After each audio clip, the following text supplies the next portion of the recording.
Hello everyone, welcome back to the channel. In this video, I'm going to create a quick head-to-head comparison review between these two note-taking app, which is Joplin and Logseq. So let's quickly dive into it. So talking about Joplin is a solid open source note-taking app focused on privacy and offline access.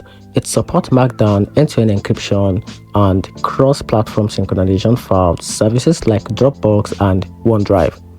It's great for users who value control and security but can feel a bit plain and less intuitive compared to newer tools.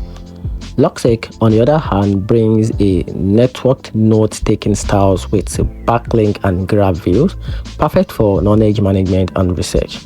It's sleek and ideal for connecting ideas, though it has a steeper learning curve and fewer mobile features.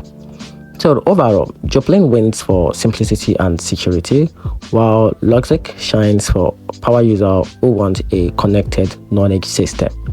And that's it. Hope you find the video helpful. Turn on the notification button and subscribe for more review.